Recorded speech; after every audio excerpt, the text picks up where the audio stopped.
दोस्तों, क्यों देवानंद साहब को अमिताभ बच्चन के घर के बाहर आधा घंटा इंतजार करना पड़ा? नहीं खुले बंगले के दरवाजे। क्यों दिलीप साहब और सायरा बानो ने भी देव साहब को नहीं दिया जवाब उनकी बुक रोमांसिंग विद लाइफ के लॉन्च के लिए? आइए सुनाते हैं ये दिलचस्प किस्सा, या इसको कंट्रोवर्सी भी कह सकते हैं। बात दरअसल 2007 के आसपास की है। देव साहब ने एक बुक लिखी थी जिसका नाम था रोमांसिंग विद लाइफ। वो अपनी इस बुक के लॉन्च के लिए किसी सेलिब्रिटी को ढूंढ रहे थे जो उनके आसपास के लोग हों, उसमें वो तलाश कर रहे थे। उनको कोई नाम नजर नहीं आ रहा था। तभी उनके एसोसिएट ने उनको कहा कि क्यों ना दिलीप साहब से कराया जाए। देव साहब इस बात को सुनकर खुश हो गए। देव साहब ने कहा कि ये तो बहुत अच्छी बात है, दिलीप साहब से बात करनी चाहिए। दिलीप साहब को फोन मिलाया गया, दिलीप कुमार साहब को। दिलीप साहब से उनकी बात नहीं हो पाई। सायरा बानो जी से बात हुई। सायरा बानो जी ने कहा कि ठीक है, मैं दिलीप साहब से बात करके आपको कुछ दिन के बाद कॉल बैक करूंगी। देव साहब इंतजार करते रहे, लेकिन सायरा जी की तरफ से कोई कॉल बैक नहीं आया। उन्होंने भी उनको वापस कॉल करना ठीक नहीं समझा, कि उनको लगा कि जब सायरा जी कॉल बैक करेंगी, कह ही दिया है तो इंतजार करते हैं। लेकिन काफी टाइम तक, काफी वक्त तक, एक लंबे समय तक दिलीप साहब के यहाँ से कोई भी कॉल नहीं आया। सायरा जी का भी नहीं और दिलीप साहब का भी नहीं। पता नहीं क्या वजह थी। फिर एक दिन उनके एसोसिएट की अमर सिंह से बात हुई, द फेमस पॉलिटिशियन। उनका सपा से ताल्लुक था, समाजवादी पार्टी से। अमर सिंह से बातचीत के दौरान उन्होंने इस बात का जिक्र किया कि देव साहब अपनी बुक की लॉन्च के लिए किसी सेलिब्रिटी को ढूंढ रहे हैं। अमर सिंह ने जब इस बात को सुना तो उन्होंने कहा कि अमिताभ बच्चन से करवा देते हैं। एसोसिएट इस बात को सुनकर खुश हो गए। उन्होंने कहा कि अमिताभ बच्चन करेंगे, टाइम है उनके पास। तो अमर सिंह के उस समय बच्चन फैमिली के साथ काफी अच्छे ताल्लुकात थे, इसलिए अमर सिंह ने कह दिया कि हाँ हो जाएगा, काम हो जाएगा आपका, लॉन्चिंग कर देते हैं, बच्चन साहब कर देंगे। यहां तक तो सब कुछ ठीक चला। लेकिन बुक लॉन्चिंग से कुछ दिन पहले अमर सिंह का फोन आया। उनको पता चला कि बुक लॉन्चिंग के प्रोग्राम में कांग्रेस के भी कुछ लोग आने वाले हैं। इस बात के ऊपर उन्होंने आपत्ति जताई, लेकिन वो मामला वहीं पे सॉर्ट आउट हो गया। उनको, अमर सिंह को कह दिया गया कि आप आइए, आपसे ही बुक लॉन्चिंग होगी, अमिताभ बच्चन ही बुक लॉन्च करेंगे और कोई नहीं करेगा। तो साहब, बुक लॉन्चिंग का दिन आया, अच्छे तरीके से बुक लॉन्च की गई। अमिताभ बच्चन वहां पर आए और सारा प्रोग्राम अच्छा चला। लेकिन प्रोग्राम के बीच में से ही अमिताभ बच्चन और अमर सिंह उठकर चले गए। समझ में नहीं आया किसी को कि वो क्यों चले गए। हालांकि प्रोग्राम कुछ ऐसा था कि बुक लॉन्च के बाद सब लोग देव साहब के साथ लंच करेंगे। लेकिन जब देव साहब लंच करने के लिए बैठे तो उन्होंने देखा कि अमिताभ बच्चन और अमर सिंह नहीं है। तो उन्होंने पूछा कि वो दोनों कहाँ चले गए। तो उनको बताया गया कि वो दोनों तो प्रोग्राम के बीच में ही चले गए। किसी को कुछ नहीं पता था कि ऐसा क्या हुआ कि दोनों को प्रोग्राम के बीच में से ही जाना पड़ा। इस मसले पर दोनों ही तरफ से कोई बातचीत नहीं हुई। फिर एक दिन देव साहब के एसोसिएट को अमर सिंह का फोन आया। एसोसिएट ने पूछा कि आप तो उस दिन चले गए, कुछ बताया नहीं, क्या हुआ? अमर सिंह ने उसके ऊपर कोई ज्यादा क्लैरिफिकेशन नहीं दिया। खैर, मिलने की बात हुई।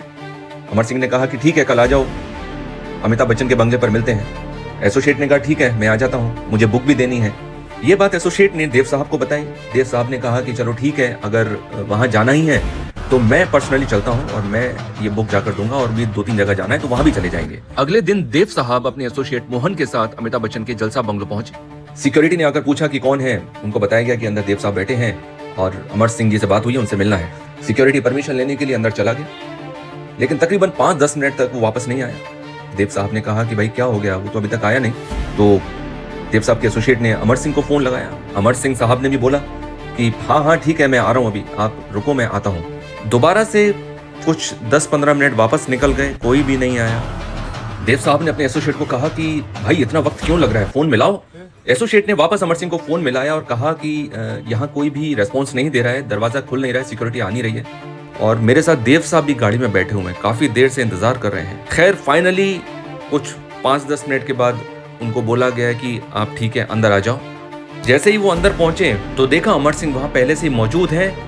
अमर सिंह ने देव साहब को देखकर कहा कि आपने आने का कष्ट क्यों किया, मुझे बोल देते तो मैं आपके पास आ जाता। इनकी बातचीत चली रही थी कि तभी बच्चन साहब भी वहां पर आ गए। शायद वो कहीं बाहर से आए थे, अपने हेल्थ क्लब से आए होंगे, क्योंकि ट्रैक वगैरह कुछ पहना हुआ था उन्होंने, ट्रैक सूट वगैरह। तो बच्चन साहब ने देव साहब को देखा और कहा कि आप यहाँ कैसे आ गए। तो उनको बताया कि हम आपको बुक देने के लिए आए हैं। तो खैर, वहाँ पे बच्चन साहब ने उनको बोला कि ठीक है, अब आप आए हैं तो चाय वाय पीकर जाइए। तो चाय वाय पी वहाँ पे, और वहाँ से वो लोग निकल गए। ये मामला यहीं पे ख़त्म हो गया। लेकिन ये गुत्थी यहीं पर उलझी रही कि देव साहब जैसे बड़े इंसान को, बड़े एक्टर को अमिताभ बच्चन के घर के बाहर इतनी देर इंतज़ार क्यों करना पड़ा, क्यों देव साहब को परमिशन की जरूरत पड़ी। खैर, इस वाकये के 3-4 साल बाद देव साहब की मृत्यु हो गई 2011 में। फिर एक दिन देव साहब के एसोसिएट को अमर सिंह का कोई इंटरव्यू सुनने को मिला, जिसमें अमर सिंह ने कहा था कि बच्चन साहब के घर में जाने के लिए आपको बच्चन साहब की परमिशन लेने की जरूरत होती है। उनकी बिना परमिशन के कोई भी घर के अंदर दाखिल नहीं हो सकता। इस बात को सुनकर एसोसिएट ने अमर सिंह से बातचीत की।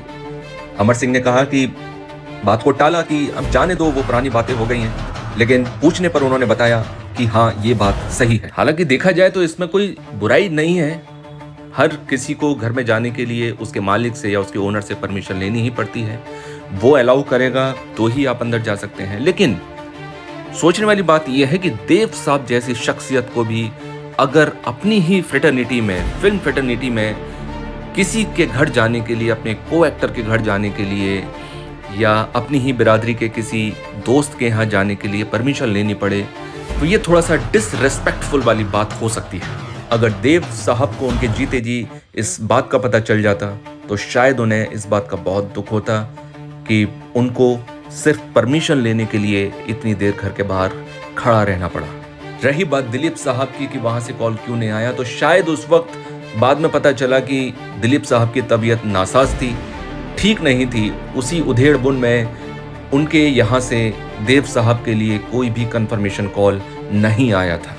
दोस्तों, आपको ये किस्सा कैसा लगा, इसके बारे में आपकी क्या राय है, हमें ज़रूर बताइए।